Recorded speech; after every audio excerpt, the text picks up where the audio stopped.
فول وجهك شطر المسجد الحرام وإنه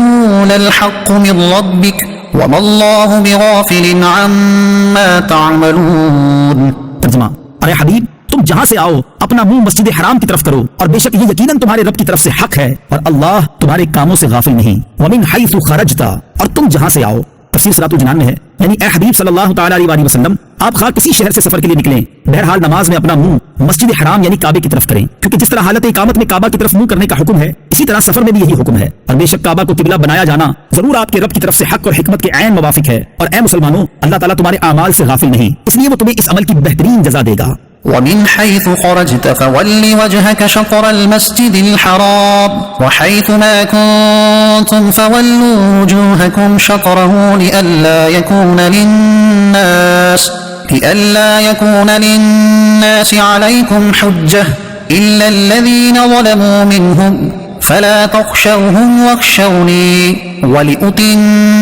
نعمتي عليكم ولعلكم تهتدون۔ ترجمہ، ارے حبیب تم جہاں سے آؤ اپنا منہ مسجد حرام کی طرف کرو، اور اے مسلمانوں تم جہاں کہیں ہو اپنا منہ اسی کی طرف کرو، تاکہ لوگوں کو تم پر کوئی حجت نہ رہے، مگر جو ان میں سے ناانصافی کریں تو ان سے نہ ڈرو اور مجھ سے ڈرو، اور تاکہ میں اپنی نعمت تم پر مکمل کر دوں اور تاکہ تم ہدایت پاؤ۔ ومن حیث خرجت، اور تم جہاں سے آؤ۔ تفسیر صراط الجنان میں ہے، اس رکوع میں 3 مرتبہ نبی پاک علیہ الصلوۃ والسلام اور مسلمانوں کو مسجد حرام یعنی کعبے کی طرف منہ کر کے نماز پڑھنے کا حکم دیا گیا ہے، اور اس سے بظاہر ایسا لگتا ہے کہ یہ تکرار ہے، لیکن در حقیقت یہ تکرار نہیں، کیونکہ ہر بار کے حکم کی علت جدا ہے۔ پہلی بار جب نماز میں مسجد حرام کی طرف منہ کرنے کا حکم دیا گیا تو اس کی علت یہ بیان ہوئی کہ اللہ تعالیٰ نے اپنے حبیب صلی اللہ تعالیٰ علیہ وآلہ وسلم کی رضا جوئی کے لیے مسجد حرام کو قبلہ بنایا اور نماز میں اس کی طرف منہ کرنے کا حکم دیا۔ دوسری مرتبہ جب مسجد حرام کی طرف منہ کرنے کا حکم دیا گیا تو اس کی علت یہ بیان فرمائی کہ اللہ تعالیٰ نے ہر امت کا الگ الگ قبلہ بنایا ہے جس کی طرف منہ کر کے وہ نماز پڑھتے ہیں، اور جب امت محمدیہ بھی ایک امت ہے تو ان کا قبلہ مسجد حرام کو بنایا اور اس کی طرف منہ کر کے انہیں نماز پڑھنے کا حکم دیا گیا۔ تیسری مرتبہ جب یہ حکم دیا گیا تو اس کی علت یہ بیان فرمائی کہ قبلے کے معاملے میں یہودی مسلمانوں کے خلاف حجت قائم نہ کر سکیں۔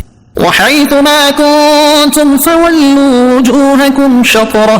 اور اے مسلمانوں تم جہاں کہیں ہو اپنا منہ اسی کی طرف کرو۔ تفسیر صراط الجنان میں ہے، اس آیت میں مجموعی طور پر لوگوں سے فرما دیا گیا کہ تم حالت سفر میں ہو یا حالت اقامت میں، جنگل و بیابان میں ہو یا شہر میں، ہر جگہ ہر حالت میں اور ہر وقت تم صبر نماز میں خانہ کعبہ ہی کی طرف منہ کرنا ہے، تاکہ یہودیوں کو اس اعتراض کا حق نہ رہے کہ ان کی کتابوں میں تو قبلے کی تبدیلی کا لکھا ہوا تھا لیکن اس نبی نے تو ایسا کیا ہی نہیں، یا وہ یہ اعتراض نہ کر سکے کہ یہ نبی ہمارے دین کی تو مخالفت کرتے ہیں لیکن قبلہ ہمارے والا ہی مانتے ہیں، اور مشرکین کو یہ اعتراض کرنے کا موقع نہ ملے کہ نبی کریم صلی اللہ تعالیٰ علیہ وسلم نے قریش کی مخالفت میں حضرت ابراہیم اور حضرت اسماعیل علیہ الصلوۃ والسلام کا قبلہ بھی چھوڑ دیا، حالانکہ نبی کریم صلی اللہ تعالیٰ علیہ وسلم ان کی اولاد میں سے ہیں اور ان کی عظمت و بزرگی مانتے بھی ہیں۔ الا الذین ظلموا منہم، مگر جو ان میں ناانصافی کریں۔ تفسیر صراط الجنان میں ہے، یعنی اللہ تعالیٰ کی طرف سے تو حجت پوری ہو چکی، اب بھی اگر کوئی اعتراض کرتا ہے تو وہ خود ظالم ہے۔ یاد رہے کہ دین کی راہ میں تانے سننا انبیاء کرام علیہ الصلوۃ والسلام کی سنت رہی ہے۔ فلا تخشوہم واخشونی، تو ان سے نہ ڈرو اور مجھ سے ڈرو۔ تفسیر صراط الجنان میں ہے، اس آیت میں مسلمانوں کو حکم دیا جا رہا ہے کہ تم کعبے کی طرف منہ کر کے نماز پڑھنے کی وجہ سے کفار کی طرف سے ہونے والے اعتراضات سے نہ ڈرو، ان کے تانے تمہیں کوئی نقصان نہیں پہنچا سکتے، اور تم میرے حکم کو پورا کرنے کے معاملے میں مجھ سے ڈرو اور میرے حکم کی مخالفت نہ کرو، بے شک میں تمہارا مددگار ہوں۔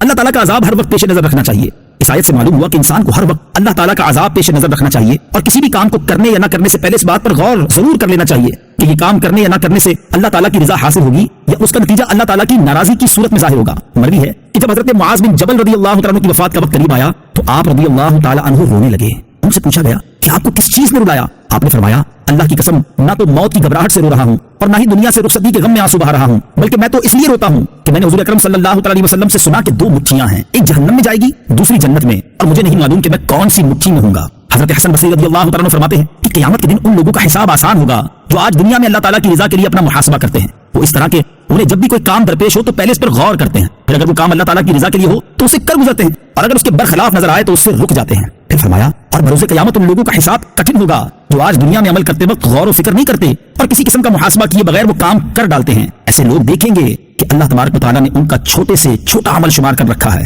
پھر آپ رضی اللہ تعالیٰ عنہ نے یہ آیت تلاوت فرمائی، ويقولون يا ويلتنا ما لهذا الكتاب لا يغادر صغيرة ولا كبيرة إلا